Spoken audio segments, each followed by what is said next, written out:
После скандальной новости о китайцах, женившихся на пакистанках при помощи поддельной справки о мусульманстве, стали известны и причины таких действий китайских подданных. По сообщениям корреспондента государственной телерадиокомпании ТРТ Миркамиля Кашгарлы, после того, как китайцы, выдав себя за мусульман, женятся на пакистанках из бедных семей, китайцы пускают их на органы, которые сбывают на черном рынке. Министр энергетики и бывший губернатор Восточного Туркестана Нур Бекри задержан по обвинению в злоупотреблении служебным положением. Бывший губернатор был задержан 20 марта в 2018 году в аэропорту Пекина, сразу же после официального визита в Москву. По решению Высшего народного суда Китайской Народной Республики, помимо получения взяток, Нур Бекри обвиняется в нарушении государственных законов, участии в роскошных торжествах, принятии дорогих подарков, расточительстве, безнравственности и отказе от содействия расследованию. Выступивший по данному вопросу глава информационного центра Восточного Туркестана Абдуджалил Каракаш заявил, что Нур Бекри был куклой китайского правительства. По его словам, он не нарушал ни одного приказа коммунистической партии, напротив, старался выполнить все веления руководства Китайской Народной Республики. У него практически не было шансов на ослушание коммунистической партии. В противном случае Нур Бекри выступил бы против властей в 2009 году во время событий в Урумчи, в которых были убиты тысячи невинных жителей Восточного Туркестана.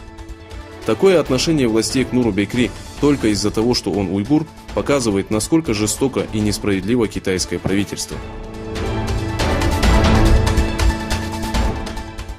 Бывший заключенный китайских лагерей Омар Бекали принял участие в собрании, организованном Международной организацией Амнистии в Швеции.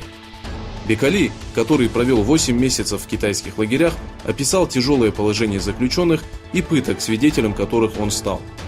С другой стороны, в турецком городе Чорум прошла конференция под названием «Восточный Туркестан глазами выходцев из Восточного Туркестана», на которой были освещены трагедия простого народа и жестокость китайского режима. Женщин Восточного Туркестана принуждают заключать браки с китайцами.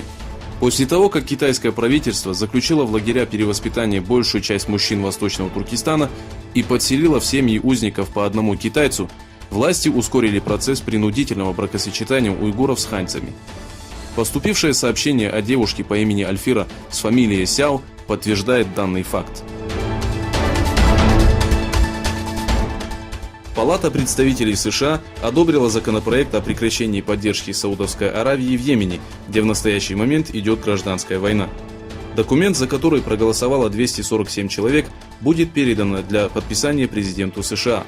Однако, по сообщениям американских СМИ, для сохранения отношений с Саудовской Аравией ожидается, что Трамп отложит данный законопроект.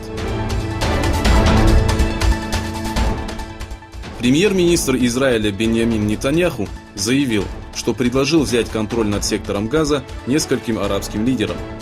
По его словам, он надеялся на то, что найдется лидер, который возьмет на себя эту ответственность, но, к сожалению, никто не осмелился. Нужно отметить, что во время разговора Нетаньяху вел себя как владелец сектора Газа.